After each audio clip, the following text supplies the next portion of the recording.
마켓 웨더입니다. 미 관세 불확실성 안개가 차츰 걷히고 있지만 주요 기업들의 실적 발표를 앞둔 경계감에 큰 움직임 없이 테마와 업종 산발적으로 온화한 날씨 보이고 있는 우리 시장의 모습입니다. 오늘의 업종과 테마별 날씨 보실 텐데요. 오늘 보안과 유심 관련주의 쾌청한 날씨가 가장 눈에 띕니다. SK텔레콤의 유심 해킹 사고 이후 2차 또 추가 피해에 대한 우려 속 보안에 관련한 중요성이 대두 오늘 한 싹이 개장 직후 상한가에 안착해 있고요. 모니터랩, 센즈랩, 사이버원의 보안주도 두 자릿수대 급등 따뜻한 날씨 보이고 있습니다. SK텔레콤이 오늘부터 전 고객을 대상으로 유심 교체를 시작한 가운데 이 유심 물량이 부족한 것으로 알려지면서 SKT의 유심을 공급하는 코스닥 상장사 엑스큐어는요, 이거래의 연속 상한가를 기록하고 있고요. 유비벨록스, 한솔, 인티큐브 역시나 초여름 수준의 날씨 보이고 있습니다. 또 중국 1위 배터리 업체인 CATL이 최근 경쟁사들을 압도하는 배터리 신기술을 공개하고 있죠. 차세대 나트륨 이온 배터리 2세대 제품 락스트라를 공개하면서 자이글, WPC, 에코프로 등의 관련주들 온화함이 감돌고 있습니다. 이외에도 양자 컴퓨터, 자율주행, 원전까지 맑은 날씨 이어지고 있습니다. 다음은 특징주 날씨 볼 텐데요. 첫 번째 종목 SK텔레콤입니다. 해킹으로 가입자 유심 정보가 탈취되는 사건이 발생하면서 장 초반부터 비가 내리고 있고요. 유심 무료 교체 서비스를 오늘부터 진행을 하는데 이 가입자 수를 고려 턱없이 부족한 재고에 저기압의 영향권에 들어있고요. 반면 KT와 LG, U+ 등의 타 통신사 주가는 오름세 보이고 있다는 점 참고해 보실 수 있겠습니다. 두 번째 종목은 상반된 날씨 나타나고 있는 세크이고요. 전자비임 검사 장비 전문 기업으로 오늘 코스닥 시장에 상장했습니다. 상장 첫날부터 두 자릿수대 급등, 온화함이 감돌고 있습니다. 다음 특징주 날씨 보실 텐데요. 다음 종목은 하나오션입니다. 올 1분기 실적 발표를 앞두고 장 초반부터 맑은 날씨 보이고 있습니다. 호실적 기대감에 장 시작과 함께 52주 신고가를 경신하기도 했습니다. 마지막 종목은 삼성중공업인데요. 오늘 대규모 수주 소식 속에 쾌청한 날씨 드러납니다. 올해 첫 컨테이너선 수주이고요. 아시아 지역 선주와 총 5,619억 원 규모의 컨테이너선 2척 수주 계약을 체결했다고 공시했습니다. 지금까지 증시 날씨 전해드렸습니다. 마켓웨더였습니다.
SK텔레콤이 대규모 유심 해킹 사고에도 불구하고 피해 보상의 조건을 걸면서 이용자들의 분노를 키우고 있다. 과학기술정보통신부와 SK텔레콤은 유심 보호 서비스에 가입한 고객의 한 해 피해를 100% 보상하겠다고 밝혔다. 해킹은 사업자가 당했는데 가입자가 별도 서비스를 신청하지 않았다는 이유로 보상을 제한하겠다는 것이다. 상황은 더 심각하다. 명의도용 방지 서비스를 이용하려는 고객이 몰리면서 주요 은행과 기관의 시스템은 하루 종일 마비됐다. 피해를 막기 위한 최소한의 대응조차 준비되지 않은 셈이다. 또한 SK텔레콤은 2,500만 가입자 전원에게 유심을 무상 교체하겠다고 약속했지만 확보된 물량은 100만 개, 추가로 500만 개를 확보하더라도 전체 가입자의 25%밖에 교체할 수 없다. 특히 해외 로밍 이용자는 유심 교체도 안심 서비스 이용도 불가능해 사실상 무방비로 방치되고 있다. 정부는 뒤늦게 조치 적정성 점검을 지시했지만 고객 신뢰는 이미 바닥을 쳤다. 해킹은 SK텔레콤이 당했지만 보통은 오롯이 고객 몫이 됐다. 지금 필요한 것은 조건부 보상이 아니라 무조건적인 신속 대응과 전면적인 책임 인정이 아닐까?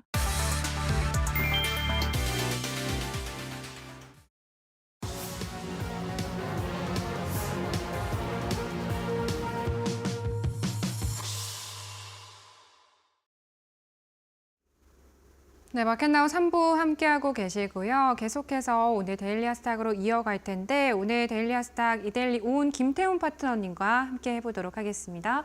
파트너님 안녕하십니까? 안녕하세요. 네, 저희 준비해주신 세 가지 테마와 이슈 오늘 좀 살펴보기 전에요. 주말 사이에 또 이제 SK텔레콤 유심 해킹 사고가 계속 여파가 지속이 됐습니다. 관련한 내용들 파트너님과 조금 이야기 나눠보도록 할 텐데 오늘 SK텔레콤 같은 경우 현재 구간 지금 5%대 급락이고요. 여기서 추가적인 하락 더 나올 수 있을지 궁금합니다. 어떻게 보십니까? 일단 이번 이 해킹 사고가 네. 굉장히 큰 사고입니다. 네. 그렇기 때문에 지난 주말 사이에 이 가입자인 거의 한 2,400만 명이 되는 가입자들의 유심칩을 SK텔레콤이 자기 돈으로 무료로 교체해 주기로 한 것입니다. 그만큼 이 사건이 굉장히 큰 사건인데요. 이 통신사들은 고객의 개인정보가 들어있는 유심칩을 굉장히 철통같이 지키고 있습니다. 그런데 그 보안망을 뚫고 들어가서 이 정보를 탈취해 간 겁니다. 그렇기 때문에 이 시간 어딘가에서 이 해킹범들은 누군가의 유심칩을 복제를 해서 똑같은 그 핸드폰을 하나 가질 수가 있고 새로 복제된 복제폰을 이용해서 그 고객의 금융재산에 접근할 수 있는 즉 비대면 거래를 통해서 그 돈을 탈취해 갈 수도 있는 것이죠. 그렇기 때문에 SK텔레콤 고객들은 실제로 그 위기를 많이 느끼셔야 되는데 지난 주말 사이에 봤을 때 일반 가입자들은 별로 위기를 못 느끼지만 SK텔레콤은 확실히 큰 사고가 났다는 것을 급하게 인정을 하고 대표이사까지 나서 사과를 했습니다. 그리고 이 2,300만, 2,400만 되는 가입자 모두의 유심칩을 교체해주고 또 다른 한편으로 이 유심칩 보호 서비스를 가입을 해서 여기에 대해서 이제 이 가입자 스스로가 주의를 하시라고 이제 당부를 하고 있는 상황이죠. 그런데 실제로 아직까지는 이러한 범죄가 일어났다는 확실한 물증은 없지만 뭐 부산 지역에서 이러한 유사한 사건이 발생했다라는 보고도 이제 신문 보도가 나오기도 했고 그러면서 좀 불안감을 많이 키우고 있는 것이죠. 거기다가 SK텔레콤이 지금 현재 보유하고 있는 유심칩 재고가 100만 개 정도밖에 되지 않는다고 합니다. 그리고 이걸 갖고는 2,300만 명을 다 교체해 줄 수가 없겠죠. 그래서 다음 달 초까지 해서 500만 개의 재고를 더 확보를 하겠다고 그러는데 이런 식으로 하면 5월 말까지 해서 대부분 다 교체될 것 같고 그 사이는 이 SK 가입자들은 그 금융범죄 대상으로서 이제 위험에 노출돼 있는 상태가 돼버리는 것이죠. 이것 때문에도 이 SK텔레콤 가입자들에 대한 비대면 거래를 중단시킬 필요가 있다는 생각도 듭니다. 이 사고가 한번 발생했을 때 이 사고의 책임을 그 비대면 서비스를 통해서 금융거래를 통해서 돈을 빼갔을 경우에는 실제로 그 사람이 이 거래를 한 것인지 아니면 이 금융 해킹범들이 거래를 해서 범죄를 저지른 것인지 이거를 구분해내기가 굉장히 어렵습니다. 그렇기 때문에 지금 현재 SK텔레콤 주가가 한 5% 정도 떨어졌지만 앞으로 향후 이런 사건들이 유사한 게 발생할 경우에는 주가가 더 하락할 수도 있는 것이죠. 그리고 여기다가 이제 이 재고가 유심칩 100만 개밖에 안 된다는 뉴스가 더더욱 그 소비자들, 특히 가입자들을 분노하게 만드는 건데요. 그러면서 이제 KT나 LG U+로 이동하려는 그런 움직임도 있습니다. 당장 이런 실제로 이제 그 비대면 거래를 하시는 분들 같은 경우는 그 위험성을 잘 인지하고 계시기 때문에 KT나 LG U+로 실제로 이동하시는 고객도 있는 것 같습니다. 이에 따라서 SK텔레콤이 실질적으로 유심칩 교체에 대해 들어가는 비용을 그 비용도 꽤 막대한데요. 그 비용을 다 뒤집어 쓴 데다가 요번에 이동한 번호 이동을 통해서 다른 KT나 LG U+로 이동하는 고객들이 많아지면서 그에 따른 장기적인 손실도 발생할 것 같습니다. 그에 따라서 SK텔레콤 이 실적이 굉장히 크게 2분기 때, 이번에 4월 달에 발생했으니까요. 5월 달, 6월 달에서 2분기 때 실적이 그게 이제 반영이 되기 때문에 2분기 실적이 굉장히 나빠질 가능성이 높은 것이죠. 그렇기 때문에 이 SK텔레콤 사건 자체는 굉장히 큰 사건입니다. 그리고 여기에 실제로 SK텔레콤 가입자 하신 분들은 가급적이면 미리 이제 연락을 해서 주변 집 근처에 있는 대리점을 통해서 유심칩 교체가 가능한지 여부를 확인하시고 대응을 하시는 게 좋으실 것 같습니다.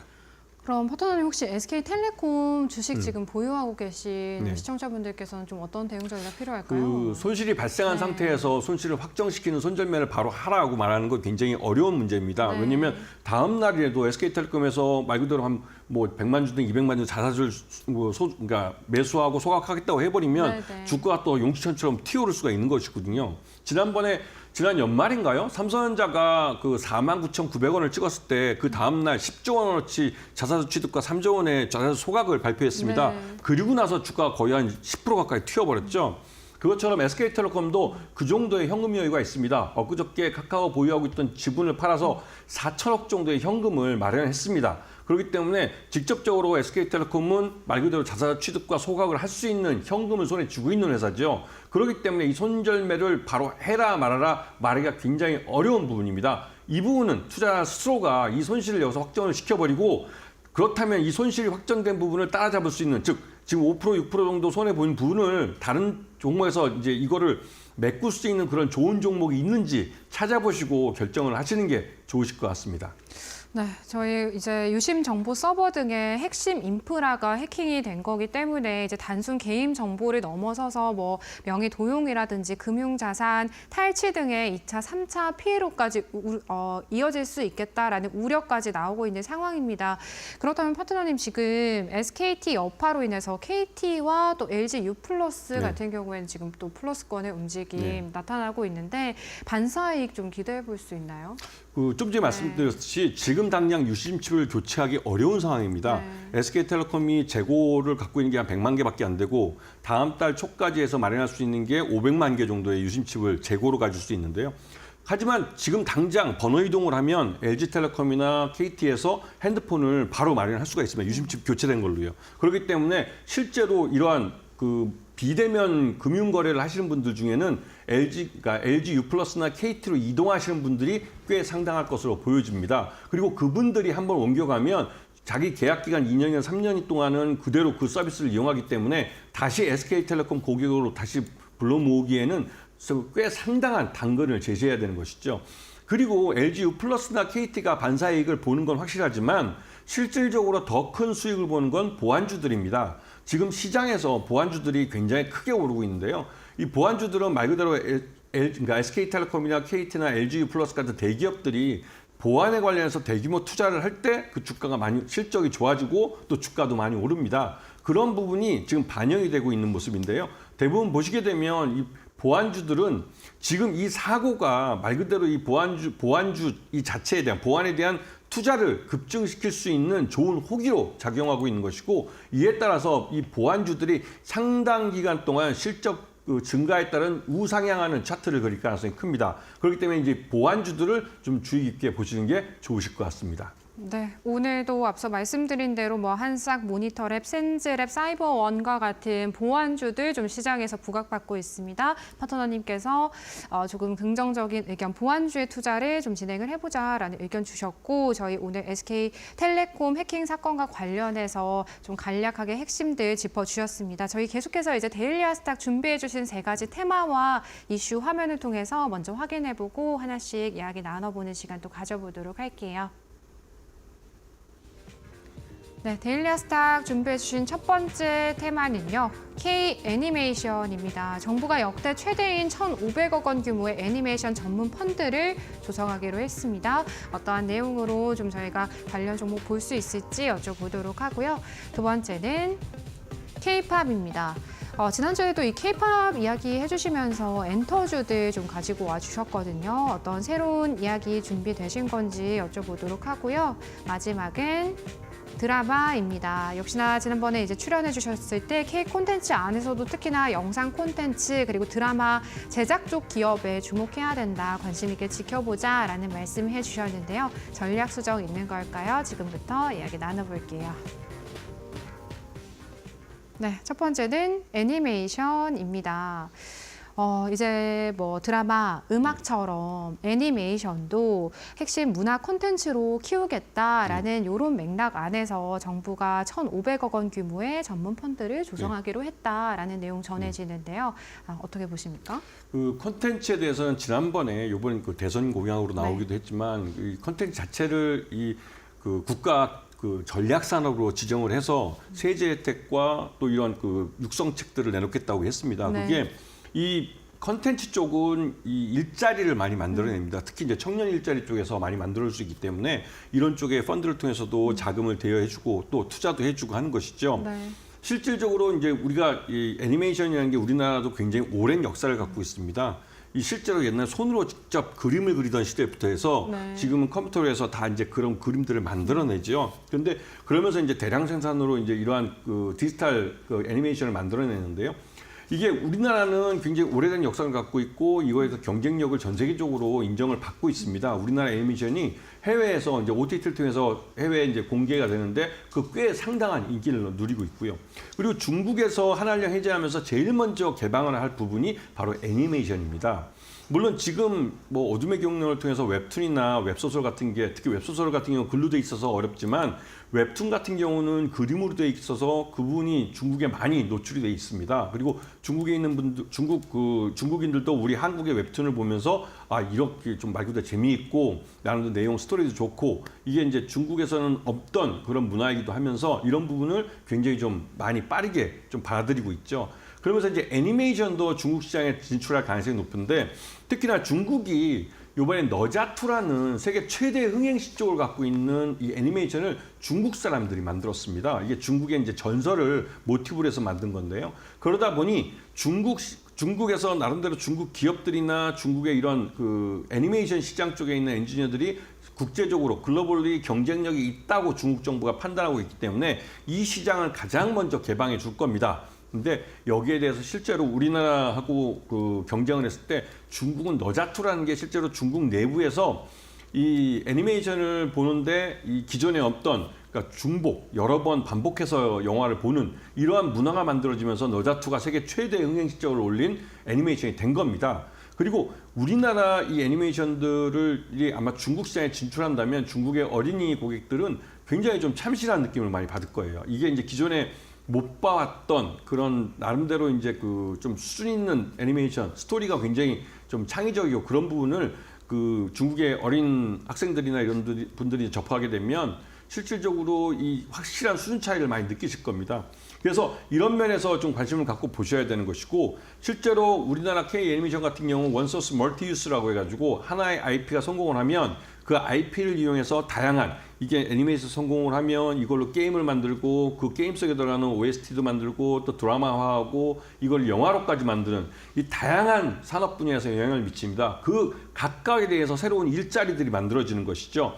그렇기 때문에 이 원소스 멀티유스 전략을 우리나라 컨텐츠주들은 대대로 이제 그 구현을 해내고 있습니다. 이런 부분을 잘 보시고 오늘 그 중에서 첫 번째 종목은 쌈지 엔터라는 종목인데 SAMG 엔터라는 회사입니다. 이 회사 같은 경우는 지난달 그 4월 초, 요번 달 초죠. 요번 달 초에도 말씀드렸는데 그때가 한 32,000원 했을 때 겁니다, 아마. 그런데 이 업체 같은 경우는 작년 4분기 때 흑자로 돌아섰고 작년 4분기 때 흑자로 돌아서 그게 올해 1분기까지 돼서 흑자 기조가 이어지고 있는 그런 상황인데 이 쌈지가 갖고 있는 그 IP 중에 캐치 티니핑이라는 게 있습니다. 이게 거기에 들어가는 캐릭터들이 굉장히 좀 사랑스럽고 좀 아이들이 좋아하는 그래서 이 인형이나 이런 캐릭터 상품들이 날개도 팔리면서 말 그대로 이게 이제 돈이 있어도 못 구하는 그런 캐릭터가 돼버렸죠. 그러다 보니 이 그 캐릭터들을 이용해서 다양한 뭐 빵이면 빵, 무슨 옷이면 옷, 아니면 다양한 뭐 책가방이나 이런 데도 이 티니핑 IP들을 이용한 캐릭터들을 이용한 상품들이 만들어지고 있습니다. 그러면서 거기서 이제 로열티 수익을 챙기는 거죠.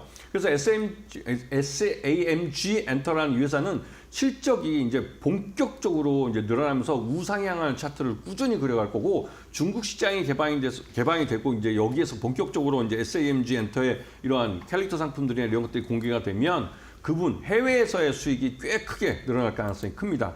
그렇기 때문에 이런 종목들을 잘 봐주셔야 되는 것이고 그리고 두 번째로는 이 스튜디오 밀이라는 업체입니다. 예전에도 한번 말씀드렸는데 이 스튜디오 밀이라는 업체는 애니메이션을 전문적으로 제작해주는 회사예요. 자기가 어떤 애니메이션 IP가 없더라도 애니메이션 IP를 갖고 있는 즉 만화나 무슨 특히 대표적으로 미국의 이제 만화책이죠. 그 무슨 그 되게 유명한 그런 회사들이 자기네 그 만화 캐릭터를 갖고 애니메이션을 만들어달라고 요청을 하면 미니 스튜디오가 들어가서 스튜디오 미르가 들어가서 그 캐릭터 처음 그러니까 이런 창의적인 스토리 기획부터 시작해서 이걸 실제로 애니메이션 만들고 나중에 맨 마지막에 그 판매하는 그런 것까지 모든 걸 일관해서 다 받아서 해줄 수 있는 그런 회사입니다. 그러다 보니 스튜디오 미르 같은 경우는 실제로 일감이 많고 글로벌 그 OTT들하고 같이 협업하는 경우가 많습니다. 그리고 최근 들어서 스튜디오 미르가 지금 넷플릭스나 디즈니 플러스, 니켈로니언, 네켈로디언 이쪽하고 이제 세계 글로벌 이제 애니메이션 OTT 업체들인데요. 이 업체들과 협업을 하면서 전 세계적으로 다양한 이런 캐릭터들을 만들어내고 있고 대표적으로 두타투나 위쳐, 뭐 늑대 악몽, 외모 지상주의, 슈퍼선즈, 할리퀸 같은 것들을 제작을 한 이런 경험이 있습니다. 그리고 최근 들어서 넥슨 오리지널, 넷플릭스 오리지널로 데빌 메이 크라이라는 이 시즌 2의 이런 애니메이션을 만들었고 이 부분이 또 미국에서 굉장히 흥행을 하고 있습니다. 이런 면에서 스튜디오 밀의 실적도 굉장히 좋아질 것 같고요. 그리고 마지막으로 애니플러스라는 업체입니다. 이 애니플러스라는 업체는 서브컬처 문화를 이제 애니메이션, 서브컬처 애니메이션을 대변하는 업체인데요. 실제로 이 회사는 그 동남아 6개국에 진출해서 국제적으로 이미 그 검증을 받았고 실적을 만들고 있습니다. 그렇기 때문에 중국 시장이 열렸을 때 하나은행이 해제해서 들어갔을 때 실제로 애니플러스 같은 경우는 곧바로 수익을 낼 수 있는 그런 그 사업 모델을 갖고 있는 회사입니다. 이런 부분을 잘 보셔야 될 것 같고요. 여기다가 지금 최근 들어 75억짜리 이 전환사채를 그 소각을 했습니다. 소각을 하면서 말 그대로 주주친화적인 정책을 내놓고 있고 이런 부분이 앞으로도 계속 걸 것이라고 소개를 하고 있기 때문에 이런 부분을 보더라도 애니메이션 쪽은 이제 관심을 갖고 보셔야 되고 5월은 가정의 달입니다. 아이들이 좋아하는 때이기 때문에 특히 이런 애니메이션을 더 관심권에 두고 보셔야 하는 것이죠. 네, 다가오는 5월 가정의 달 애니메이션 관련주들에 관심 있게 지켜보자라는 말씀과 함께 세 가지 종목 꼽아주셨습니다. 참고해 보시기 바라겠고요. 저희 두 번째는 K-팝입니다. 이제 엔터주들 말씀해 주시면서 당시에도 좀 긍정적으로 바라보시는 세 가지 종목 꼽아주셨던 기억이 나거든요. 어떠한 이야기 오늘 준비해 주셨을까요? 그 K-팝은 말 그대로 우리가 전 세계적으로 경쟁력 있는 그런 산업입니다. 그리고 이게 독창적인 거기 때문에 이거를 다른 나라들이 쉽게 카피하지 못해요. 우리가 그 이 K-팝 이런 스타 아티스트 하나를 키워내기 위해서는 그게 어떻게 보면 좀 10대 때부터 이거를 뭐 학교도 안 보내고 이제 공교육 쪽으로 안 보내고 그래서 어떻게 보면 사교육이죠. 네. 이게 아이들을 훈련시키고 트레이닝하고 이게 K-팝의 어떠한 그 문화 상품이 됐는데요. 그렇게 해서 얘들이 이제 그 자신들의 꿈의 무대에 섰을 때 런칭하고 그 전 세계적으로 월드 투어 다니고 하는 것을 보였을 때 네. 이러한 아티스트를 키워내는 게 쉽지 않다는 것이죠. 그러다 보니 우리나라만의 어떤 K-팝이라는 하나의 문화가 만들어졌고 이게 굉장히 큰 수익을 만들어내고 있습니다. 대단히 큰 부가가치를 만들어내고 있고 특히나 이제 중국 같은 경우는 10,000명, 그러니까 한한령 기간 동안 10,000명 미만의 팬미팅까지는 허용을 해줬습니다. 그러다 보니 우리나라 대형 기획사들이 들어가서 먹을 게 별로 없는 시장이었죠. 그런데 최근 들어서 이제 한한령이 이제 해제가 될 가능성이 높아지고 있는데 그게 가장 큰 이 뭐랄까요 증거는 5만 명 이상의 대규모인을 동원한 이러한 공연이 가능한가를 보는 게 한한령 해제의 가장 기준점이 될 겁니다. K-팝은 이제 그 바로 직전 단계에 가 있습니다. 그렇기 때문에 최근 들어서 이 중국도 내수 경기를 부양을 해서 미중 간의 이런 관세 전쟁에서 그 미국으로 수출을 못하는 부분을 중국 내부에서 소비를 시키려고 하는데 그러기 위해서는 소비를 진작시켜야 되는 것이죠. 근데 돈을 아무리 풀어도 사람들이 돈을 쓰지 않으면 이 실제로 돈이 돌지 않습니다. 그러면 사람들이 돈을 쓰게 하기 위해서는 사람들에게 소비할 거리를 만들어줘야 되는 것이죠. 거기서 가장 경쟁력 있는 건 바로 K-팝 가수들의 공연입니다. 대규모 공연이 5만 명 이상 되는 메인 스테디움 같은 데 들어가는 5만 명 이상 대형 그 이런 공연이 발생하면 거기에 이 공연을 보기 위해서 다른 도시에서 1성급 도시로 이동하는 사람들의 교통비나 또 이 사람들의 숙박, 그다음에 먹는 것 이런 소비가 다 발생하게 되는 것이죠. 그렇기 때문에 중국의 지방 정부들, 이 지방 정부가 말 그대로 우리나라 국가 단위 정도의 규모에 되는데요. 여기서 이제 우리나라 한국 엔터 회사들과 접촉을 해서 이런 아티스트들의 중국 공연을 지금 계속 협의를 하고 있습니다.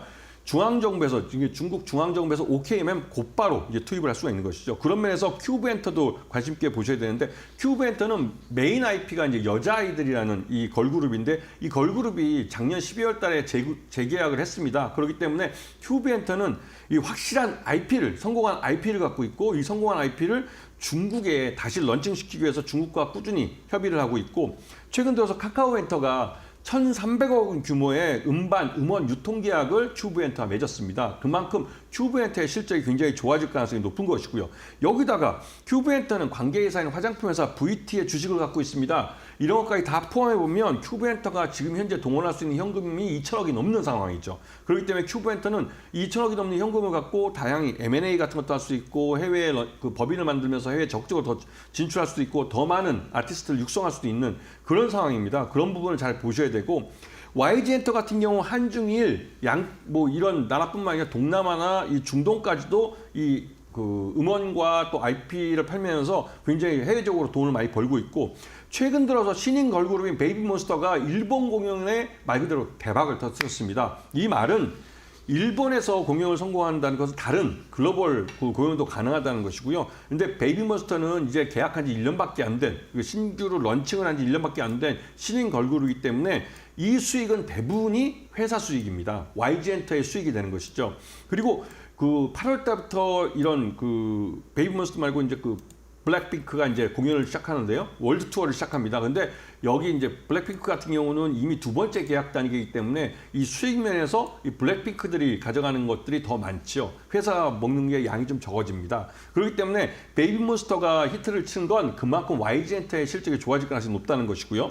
그리고 세 번째로 하이브입니다. 하이브 연말에 다른 거 할 필요 없죠. BTS가 연말에 복귀합니다. 그것도 그 완전체로 복귀를 합니다. 그걸로 게임 끝난 겁니다. 하이브는 지금 전 세계적으로 이 하이브의 이 방탄을 기다리는 그 팬들이 워낙 많기 때문에 그런 부분에서 실적이 좋아질 가능성이 높은 상황입니다.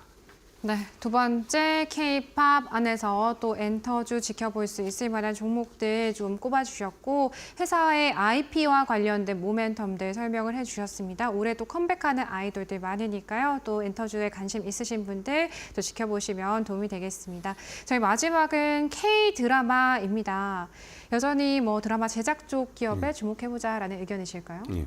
그 일단 우리나라가 만든 드라마는 이제 우리 내수에서 우리들 안방극장에서만 보는 게 아니라 전 세계 그 팬들이 이 드라마를 시청을 하고 있습니다. 그래서 요즘 뭐 해외 나가신 분들은 그 외국인들이 한국인을 보면 예전에 뭐 중국 사람이면 중국어나 일본어로 얘기했지만 이제는 한국 사람, 동양 사람을 보면 한국말로 안녕하세요라고 하는 것을 많이 듣는다고 합니다. 그만큼 이 K-드라마가 외국에서 많이 알려져 있고 이러한 문화가 또 한편으로 이 드라마 속에 들어가는 PPL, 이 PPL에 의외로 중국 기업들이 많이 들어옵니다.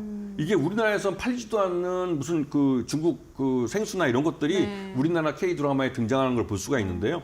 그런데 한한령 기간 동안에는 정식으로 우리가 우리 드라마를 중국으로 팔지를 못하는데도 불구하고 중국 기업들이 굳이 우리나라 드라마 제작에 PPL로 참여합니다. 그 이유는 그만큼 많은 중국인들이 여전히 어둠의 경로를 통해서 한국 드라마를 시청하고 있다는 것이죠. 네네. 그래서 이것들을 요번에 이제 그 우리나라 이제 드라마를 해외에 많이 수출하려고 그러는데 그중에 스튜디오 드래곤은 가장 큰 드라마 제작사입니다. 그렇기 때문에 가장 큰 수익을 보고 있고 실제로 올 1분기까지 실적은 별로 안 좋습니다. 텐트폴 작품인 이 별들에게 물어봐가 흥행 참패를 했죠. 하지만 그게 1분기 실적의 바닥이라는 것을 증명해 주는 것일 수도 있습니다. 그리고 이 스튜디오 드래곤의 전체 올해 만드는 제작한 드라마 중에 약 70% 정도 이상이 올 하반기에 그러니까 공개가 됩니다. 그렇기 때문에 그런 부분을 잘 보시면 실적이 하반기로 갈수록 좋아진다는 걸 볼 수가 있고요.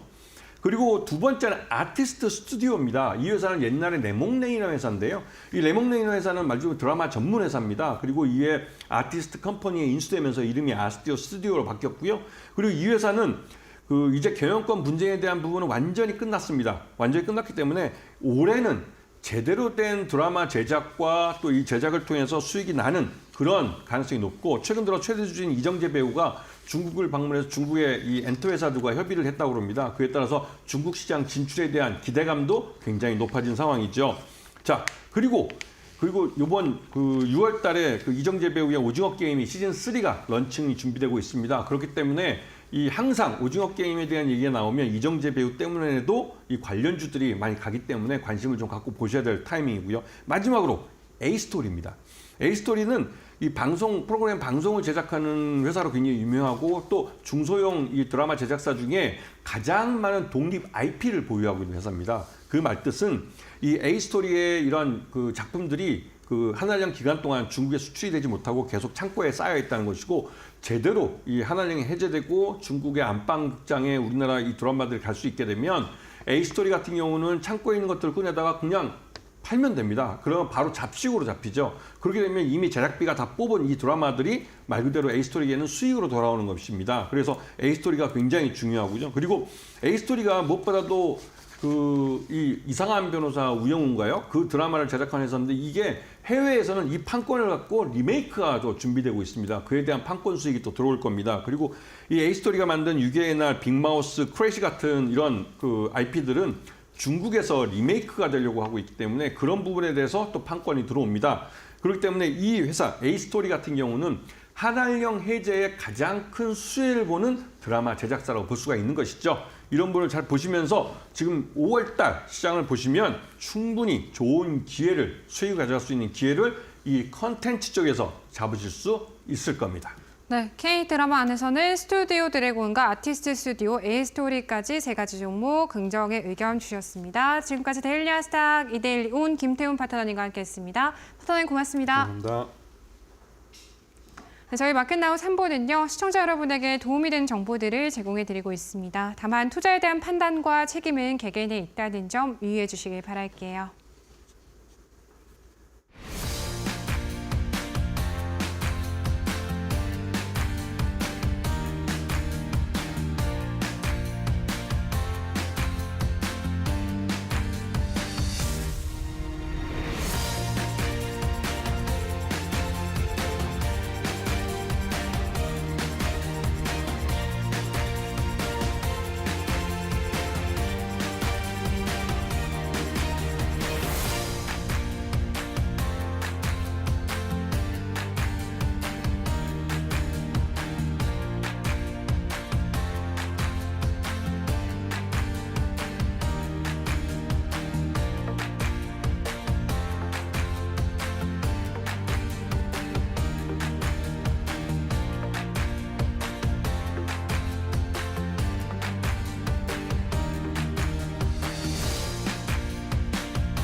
IMF도 고개 젓는 침체소, 금융지주만 호황. 4대 금융그룹이 견조한 이자 이익에 힘입어 올 1분기에만 약 5조 원의 당기순이익을 기록했다.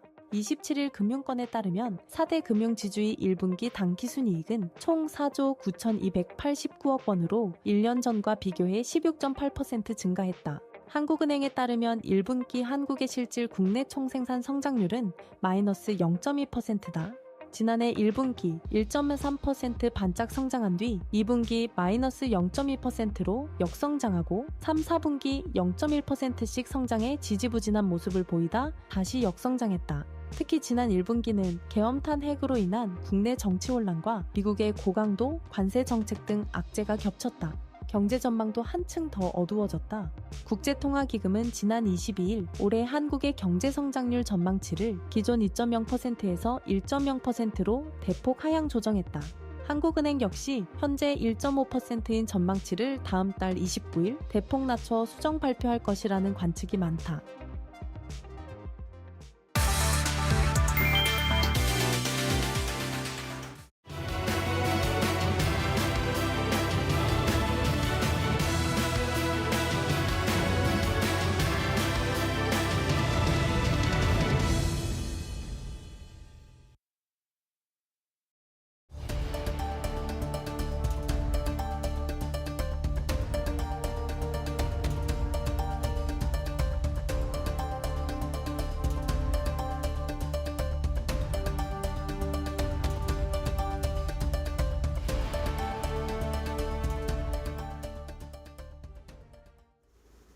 네, 주말 내내 이어졌던 SK텔레콤 유심 해킹 사고의 여파. 오늘 이데일리 기자님 모셔보고 저희가 전반적인 이야기부터 이 향후 상황에 대한 진단들 함께 나눠보는 시간 가져보도록 하겠습니다. 이데일리 ICT부의 최연두 기자님 나와주셨습니다. 안녕하십니까?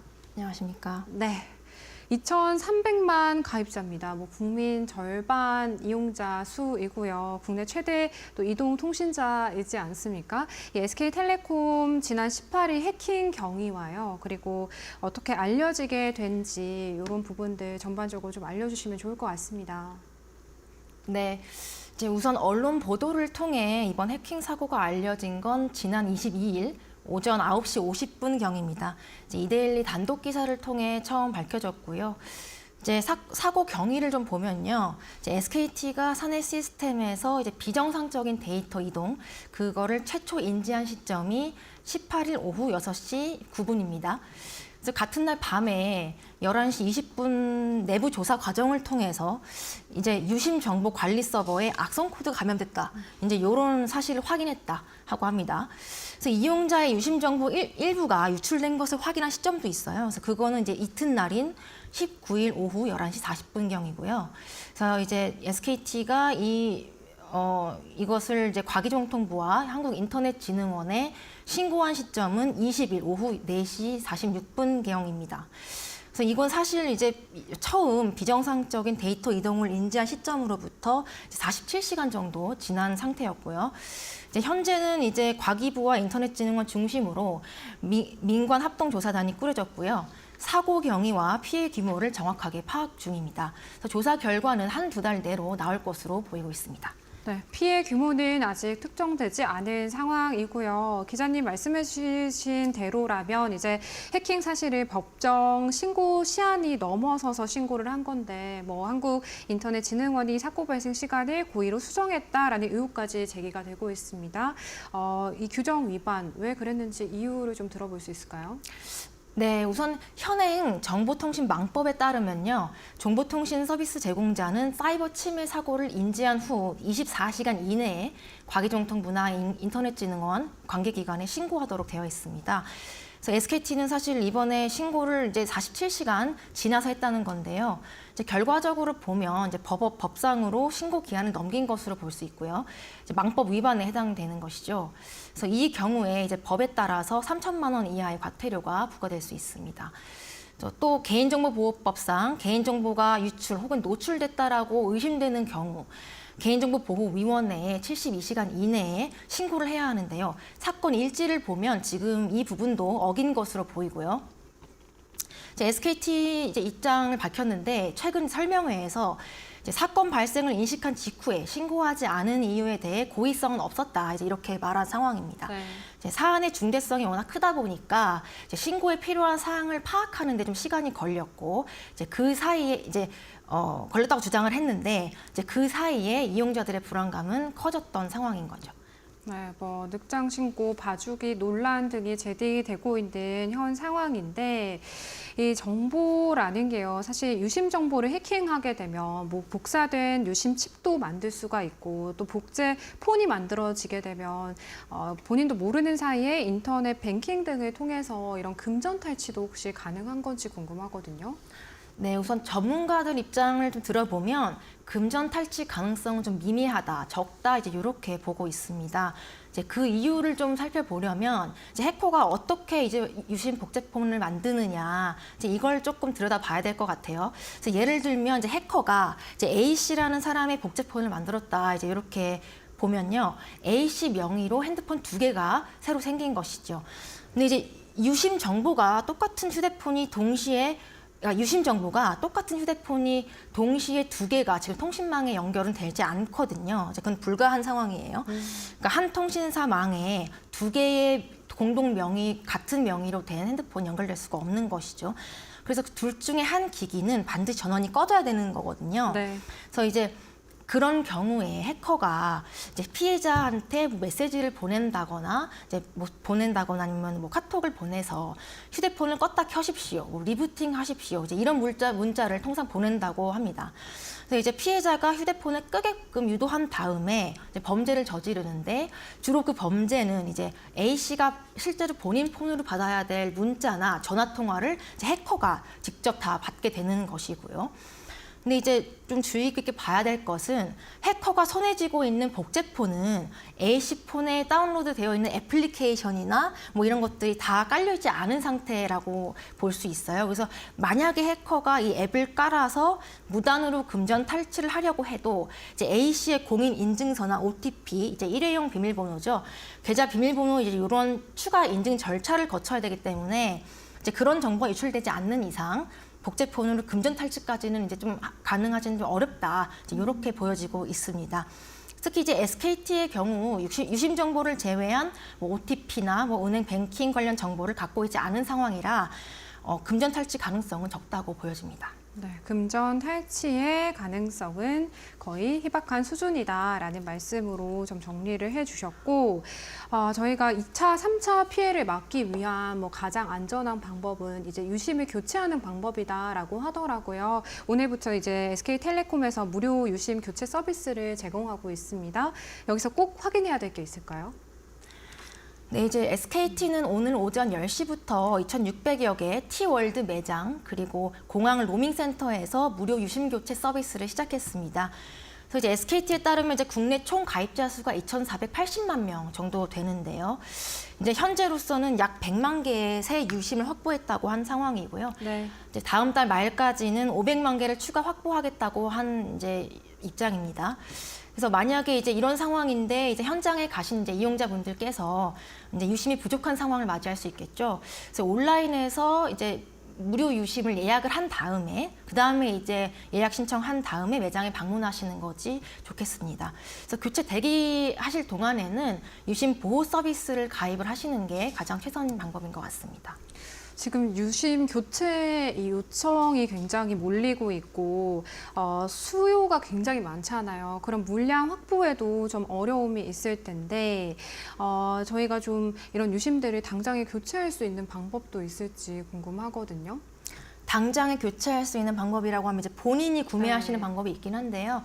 현재로서는 이제 통신사한테 이제 네. 좀 같이 협력하는 방안으로 이제 예약을 신청을 한다거나 네. 이제 그런 쪽으로 좀 하시는 게 어떠실까 싶습니다. 알겠습니다. 이 무료 유심 교체 서비스 이외에 SK텔레콤 측에서 좀 제공하는 추가적인 조치도 또 어떤 게 있는지 설명해 주시면 좋을 것 같습니다.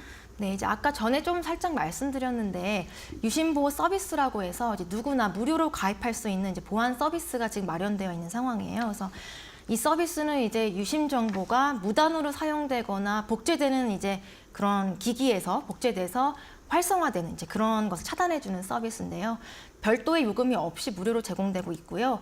이제 이용자분들께서는 SKT 홈페이지나 T월드 애플리케이션 등에서 이제 직접 가입하시면 됩니다.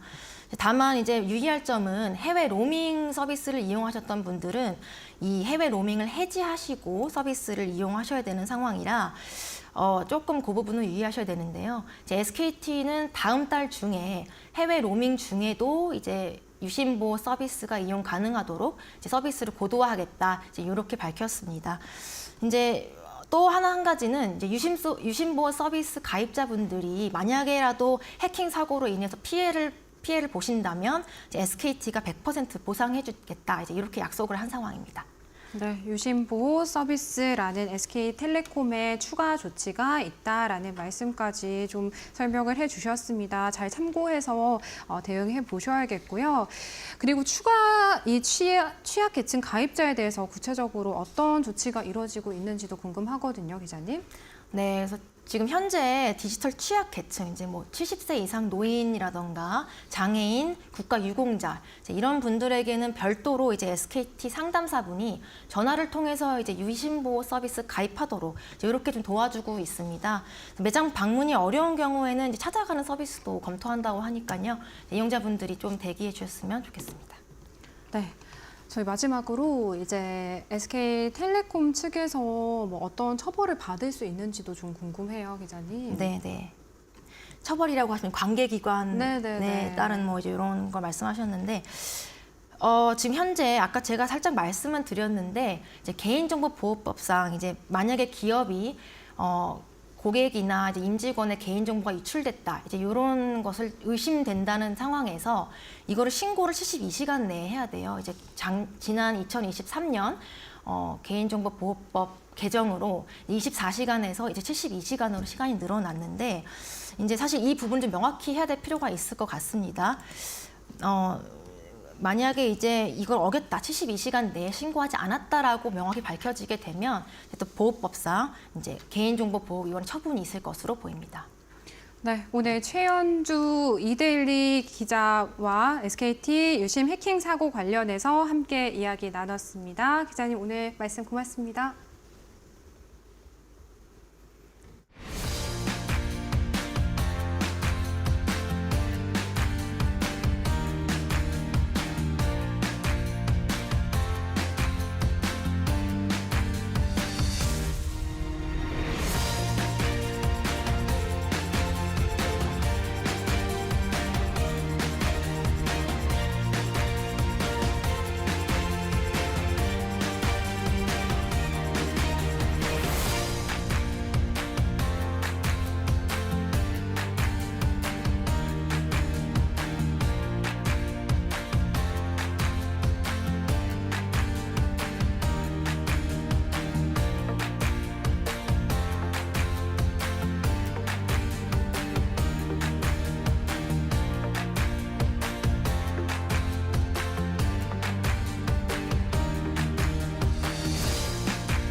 안녕하세요. 시청자 여러분은 봄을 만끽하고 계신가요? 꽃이 피고 수풀이 우거지는 풋풋한 봄 내음이 가득한 요즘입니다. 그래서 오늘은 풋풋한 경제상식을 가지고 왔는데요. 오늘의 경제상식은 바로 트럼프풋, 연준풋입니다. 최근의 시장은 트럼프 2기의 관세 불확실성 때문에 변동성이 매우 큰데요. 증시가 더 무너지면 트럼프풋 혹은 연준풋이 나와 시장의 하락을 막아줄 것이라는 이야기들이 나옵니다. 도대체 풋이 뭘 뜻하는 걸까요? 풋풋한 경제상식 바로 시작할게요. 먼저 옵션에 대해 아셔야 하는데요. 옵션은 특정 자산을 정해진 가격에 사고 팔 수 있는 권리를 의미합니다. 이 권리는 두 가지로 나뉘는데요. 특정 자산을 정해진 가격으로 살 수 있는 권리인 콜옵션, 그리고 특정 자산을 정해진 가격으로 팔 수 있는 권리, 풋옵션이 있습니다. 콜옵션은 자산의 가격이 상승할 것으로 예상할 때 유리하고 자산의 가격이 하락할 것으로 예상될 때는 풋옵션이 유리합니다. 즉, 풋옵션은 하락장에서 이익을 얻을 수 있는 옵션인 것이죠. 그럼 트럼프풋과 연준풋에 대해서도 설명해 드릴게요. 트럼프풋은 트럼프 대통령의 정책이나 발언이 금융시장 하락을 방어하는 효과를 지칭합니다. 시장이 급락할 경우 트럼프가 정책 완화 등을 통해 시장에 개입하고 하락을 막아줄 거라는 기대인 거죠. 마치 풋옵션처럼 시장 하락 시 손실을 막아주는 역할을 한다는 점에서 트럼프풋이라는 용어가 사용되는 겁니다. 연준풋 또한 하락 위험에 대한 보호라는 공통점을 가지고 있는데요.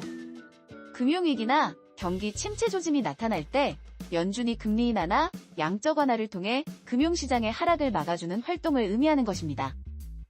결국 이 두 용어 모두 금융시장 하락 위험에 대한 보호 장치를 의미합니다. 정치나 중앙은행이 개입해서 시장의 하락을 막아준다는 의미인 것이죠. 오늘 설명이 도움이 되셨나요? 시청자 여러분의 계좌에도 풋풋한 봄이 오길 기원하며 인사드리겠습니다. 다음 시간에 더 좋은 정보로 찾아올게요.